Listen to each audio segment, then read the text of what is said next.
Hi, Rising Seniors, class of 2023. My name is Whitney Scholze. I'm one of the school counselors, Hi, and I'm Miss Askins. I'm also one of the counselors. and we are just here to talk to you more about senior year and post high school. So you can see here, this is the list of all of the RHS counselors and our email addresses. As you're having questions pop up or as you'd like to talk about colleges and applications and letters of recommendation, all of that good stuff, please contact your current counselor. We are excited that we will be adding some growth to the counseling department over the summer. So the assignments as far as alphabet may change a little bit, but for now, your counselor is listed here and that's who you should reach out to. Senior year focus. So as you're going into senior year, obviously you're going to start exploring and applying to post-secondary options, looking at college visits, searching for scholarships. You will get the ACT for free at Ravenwood again. It's usually the end of September or early October. And if you did not take the PE2 class, then you need to make sure you turn in your PE waiver form. You want to continue striving for academic success because your colleges are going to see those senior year grades, and continue being involved. If you need credit recovery, then you want to try to get that finished up as soon as possible. And there are a lot of options for post high school. Many students at Ravenwood attend a 4-year university. We also have a nice chunk of students that look at 2-year college or maybe a tech school or TCAP program. And of course, serving in our military, going straight into the workforce, or looking at a possible gap year, maybe traveling abroad or getting some real life experience before going off to college. If you're having trouble kind of deciding what works best for you, please come talk to your counselor. Everybody is going to have a different path, and we're here to help you find what works for you. Academic success. So we want to quickly review graduation requirements. This is something that we go over with you as we pick classes for senior year, but also something you need to be aware of and double check. Get into Skyward, look at your classes, and look at what you're signed up for senior year, and make sure that you're going to have 4 credits of English, 4 credits of math, but you have to take math every year, 3 credits of science, 3 credits of social studies, that 1 year of lifetime wellness plus that PE2 class or a PE waiver form, 2 years of the same foreign language, 1 fine art, 3 credits in that elective focus area, and then a semester or a 0.5 credit of personal finance. And you need at least 22 credits to graduate. Many students have more, and that's a-okay too, but just kind of a friendly refresher of what you're looking at. College application, so the process. So here's kind of the basics. College applications can be done a number of ways. Many universities have their own applications on their website, so you can apply directly from that university's website. The vast majority of our students apply to at least some of their school using the Common Application or Common App. The nice thing about the Common App is that you can enter in all of that information, such as your high school, your GPA, where you live, all that good stuff one time, and it can mass send to a lot of different colleges and universities. And so for that reason, a lot of students enjoy using Common App. It saves them a little bit of time. It also ties everything in with recommenders and your teachers via email, which is kind of nice, and just kind of easy to track things that way. So Common App is very popular. There's also the Coalition application, which is very similar to Common App, but somehow just not quite as popular. The self-reported academic record, that's the SRAR, and that is really common, especially at schools like UT Knoxville.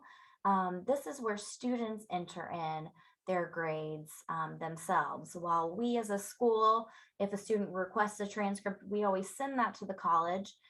They also want students to self-report and put that in their application many times, their letter grades and the classes that they've taken. And so at the beginning of senior year, we go around with a hard copy of a transcript for every student. So that way you'll be able to complete that portion of your application really easily. So deadlines for scholarships and applications. So when you're looking at your applications, there's going to be different deadlines depending on if you're looking at early action, early decision, rolling admissions, or even just regular decision. One thing to be really careful of is that sometimes the scholarship deadline for that school is before the regular decision application deadline. So for instance, occasionally I'll see a school that it says January 1st, your application is due for regular decision. But if you want to be in the running for their scholarships, then you need to have your application completed by December 1st. So just something to kind of keep an eye out on so that way you don't miss out on any opportunities. ACT and SAT scores have to be ordered and sent from the ACT or SAT website. So keep that in mind, and that you want to make sure you have access to those scores, you know your account with those tests, so that way, and you have to pay every time you send them. So keep that in mind as you're looking through your applications. And there are, like I said, multiple ways to apply. Here's two little snapshots of Florida State University and UT Knoxville. You can see on their website, in order to apply, you can do VIP Vol in Progress application directly on UT's website, or you can apply through the Common App. Florida State allows you to apply on their website through the Common App or through the Coalition app. So there's multiple ways to apply for each school. It's time to just start looking at the schools you're interested in and seeing how they would like you to apply. GPA calculation. So we bring this up because it can be a little confusing with our transcripts, because we have the cum weighted GPA on top, and then under that, the Hope Scholarship GPA. You can see that the Williamson County cum weighted GPA is different from the Hope Scholarship GPA here. So for instance, at our school, 91 to 100 is an A, but on the Hope Scholarship scale, 93 to 100 is an A. Some students think that this Hope Scholarship is kind of like an unweighted GPA, but it's not. It's a totally different scale. And so it's really important to remember that and to not report that GPA as an unweighted when you're applying to colleges. And you can see here on our transcript at the top there, this is what a senior's transcript would look like. There's the year GPA and credits for each grade level, and then there's the total at the top. So cum-weighted GPA as well as the Hope Scholarship GPA. We only have a weighted GPA. So when schools ask for an unweighted GPA, students will respond with no, NA, or leave it blank, depending on what the application will let you do. And then the Hope Scholarship GPA is truly only used for the Hope Scholarship. So that's when you would like to see a 3.0 or higher there, or that 21 or higher on the ACT. If you plan to play Division I or Division II sports, you need to create your NCAA account ASAP. And we need to get your transcript uploaded there, and just talk with your counselor in general. NCAA has some different requirements, and so we want to make sure that all the classes you're signed up for senior year meet the requirements, so that you still have that potential for that D1 or D2 sports placement. And then you'll see here we have a free way to request a transcript from Ravenwood. It's orderatranscript.com. I'll send out this PDF of this slideshow, so you'll be able to click the link there and you can request a transcript. It sends it electronically and freely to most universities. If the university doesn't use what we call the National Student Clearinghouse, then it prints an official transcript and mails it to them. So it's a great tool, a great link to have bookmarked and ready, because you're going to need it. If you end up applying through Common App, then we'll be able to, as counselors, upload your transcript for you through the Common App. But if you apply directly to a university, then you'll want to use orderatranscript.com. Okay, so this is really, really important. Take a snapshot of this, print this page of the PDF, whatever, put it on your fridge. These are the frequently asked questions on all applications. Students are always asked how many students they're graduating with, the class size. As of now, it's about 500 students. Does your school rank? No. So no, NA, leave blank, whatever. Our grading scale is a 4.0. Some students have above a 4.0 GPA, and that's great, but our grading scale is on the 4.0 scale. Sometimes students get confused and they put 5.0 on there, and that just actually doesn't make them look as strong of students as they are. So just make sure you select the 4.0 scale. Our graduation date, assuming that we continue to have our Saturday tradition of graduation, would be May 27th, 2023. And what is your unweighted GPA? You don't have one, okay? So not accessible or leave it blank. There's no way for us to unweight your GPA. All of our GPAs are weighted.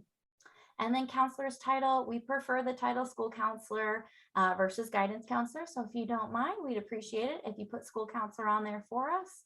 And just remember, the Hope Scholarship GPA should not be reported on your applications. When we send in your transcript, we send a school profile with it. And in that school profile, we state how the Hope Scholarship is different and is not an unweighted GPA. And so that way it lessens the confusion for colleges. Requesting letters of recommendation. So for many colleges, they require a counselor recommendation. If they do, then we are happy to write you a letter of recommendation. There will be a way that you can add us to your Common App as the counselor, which you'll have to do even if you don't need a letter, because we need to upload your transcript for you. And so I have created a video here. You'll be able to click that and watch kind of that process. You have to complete a couple things in your Common App, and then it will let you add recommenders. And from there, you'll also see how you can add teachers as recommenders as well. Please make sure you use the wcs.edu email address, not the MyPlace. We do not have accounts under our MyPlace emails for Common App, so it's really important to always use that WCS. And keep in mind that if you add us as a counselor, we will upload a letter of recommendation for you if your school requires it. However, if your school does not require it, then we do not, just based on the feedback that we've received from college reps stating that, you know, it's not something that they look at if they don't require it typically. Complete student data sheet and a resume of your activities for your counselor. You know, we have loved getting to know you, but unlike teachers, we don't see you every day. And so there's oftentimes things that we don't know about your background or how you are in the classroom. And so this student data sheet, which you can click on here and also pick up a hard copy in the counseling office, helps us have more information so that we can write you a really nice letter of recommendation. If you attach just a resume of the different activities that you participate in, either in school or out of school, that's also really helpful. And this is for counselors only. Teachers often don't need this because they do see you every day and they've gotten to know you well. So talking about teacher recommendation letter. So if you're requesting a rec letter from a teacher, just make sure that you've known them for at least one semester. It's ideal to have somebody that you know well and that can speak very highly of you. So really think about who that teacher might be that you've really maybe been very involved in that classroom, shown a little bit of your personality, not only just as like a student, but as an individual. And ask them in person or via email. So very politely ask them. Keep in mind that they're going to need several weeks notice in order to write you a letter because they want to do a good job. And so 2 weeks minimum, more time is always better. And it's a school policy that we do not give out copies of recommendation letters to students. So keep in mind that's something that teachers won't give you and counselors will not give you. It's also something when we've been speaking with college reps that they really speak highly of, encouraging that confidentiality when it comes to letter writing. They think that it speaks higher to the letter if they know that it's been kept confidential. And at the end of the day, we all have nice things to say about you. Otherwise, we would say, oh, no, I'm so sorry. We won't write you a letter. So don't stress about that. We want to make you look as good as possible. And keep in mind also that some teachers receive a lot of requests for rec letters and they can't fulfill them all. So don't take it personally if the teacher says, oh, I'm so sorry. I don't feel like I know you well enough. Or they might say, hey, I said, you know, this year I'd only write 20 letters of recommendation and I've already agreed to 20. And so that can happen sometimes, which is why it's even better to ask early, especially if you have a particular teacher in mind. All right, so when you are applying to schools, there are several different terms that you will see on the deadlines. Two of those are early decision and early action.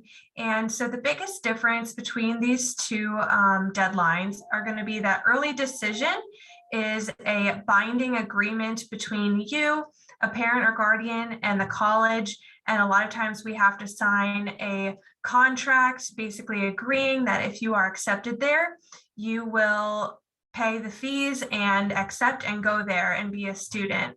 And so a lot of times if you break this contract, there can be monetary consequences and fees and just things you don't want to avoid. So if you know 100% that you want to apply to a school and you will go there no matter what, then early decision is a great option for you. It tells the school, hey, I'm willing to put in all my materials early and I'm really set. I have my heart set on going here. And so a lot of times they'll be able to offer you sometimes more scholarships and things like that. This deadline is usually a lot earlier than the others. So it can be as early as November or sometimes even October or September. So just make sure you're keeping an eye out. If this is something you're thinking about, that deadline will probably come up pretty quickly. The other thing is you can only apply to one college early decision and you'll sign that contract, and I will sign that contract or your counselor will as well. And if you are accepted, you are agreeing to pull your other applications from other institutions. So you will not likely find out a decision of whether you are accepted anywhere else or not.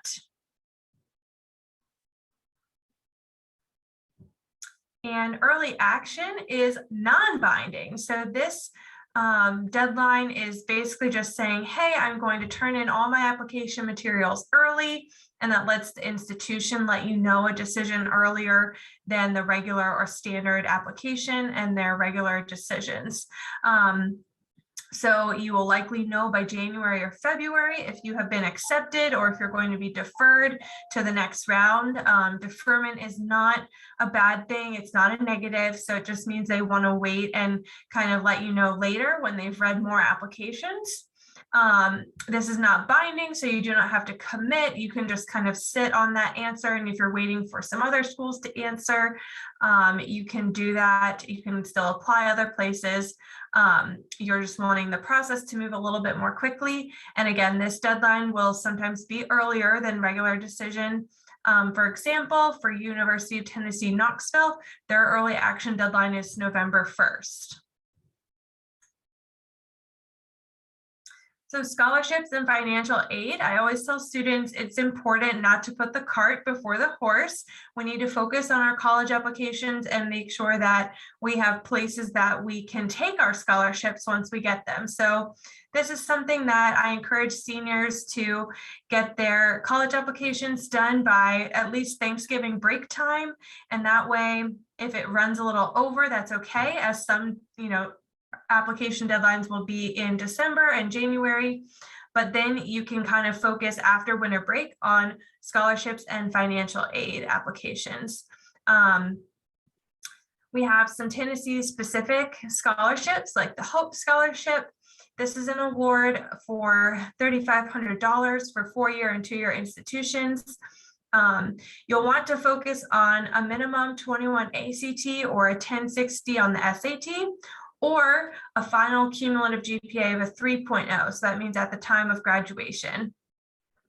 There is an addition to that, you can add the General Assembly Merit Scholarship on top, which is a $1,500 supplement to the Hope Scholarship. And that requires a minimum of a 29 ACT or a 1330 SAT and a final cumulative GPA of 3.75. So just watch those really slight wordings of the Hope Scholarship being, you can have the test score or the GPA, and the supplement you need to have the test score and the GPA. We also have the Tennessee Promise. This is for financial aid for a 2-year college or TCAT tech program. The application for this opens on August 1st. We we will kind of encourage all of our seniors to fill out at least the application. It's not binding. It's not saying you're for sure going to go to a two-year college or a TCAP program. However, we understand that sometimes plans change, and it's always great to have a backup plan. And so by filling out the application, you will be eligible for that $4,000 per year of financial aid for a two-year college program or a TCAP program if you end up going that route. However, if you don't fill out the application, you will not be able to use it. So it's really important for all of our students to fill out that application just in case. And there's no GPA or ACT or test score requirement for this. The FAFSA is a government-run federal student aid application. This opens on October 1st, 2022. Please do not head over and fill out this application early. This is the one thing that you cannot complete earlier than October 1st. Very important. They need to process this year's graduating class and their financial information. So really important to wait until on or after October 1st, 2022, but then you can go and create an account. You don't have to do it all in one sitting. You can come back to it. It does require some tax information. So you'll want to make sure you have your tax documents and just kind of sit down as a family and fill this out. This is important for institutions and scholarships to be able to access your financial information and assess your financial need. And we also have a running list of scholarships. Again, probably won't have to worry about too much of these right now as our big push for our current seniors. They're all applying like crazy to all of these scholarships on our website. So once you start completing those college applications and feeling good about that, then you can head over to our scholarships page and apply for any of those that are applicable to you. And we have some special student recognitions for graduation. We have our valedictorians and salutatorians. So this is for students. It's based on some GPA and test score requirements. As you can see, we do use the Latin system for honors. And you can see the GPA requirements for those.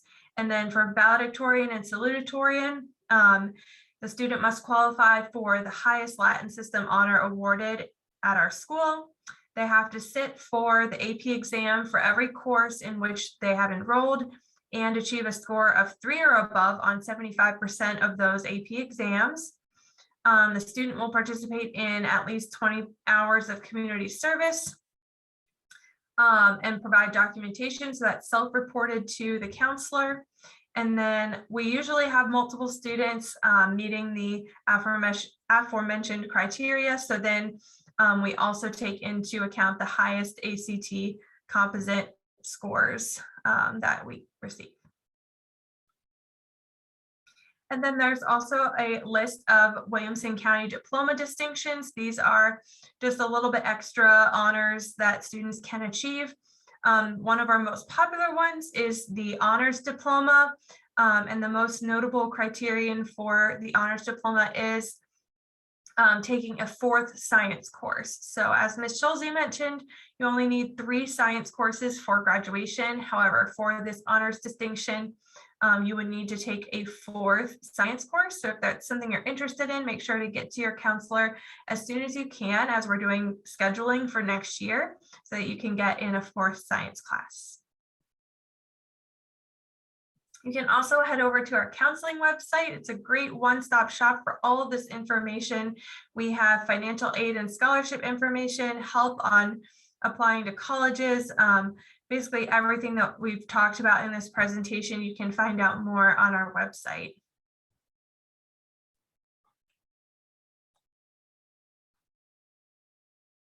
And I believe that's it. Thank you. Thank you.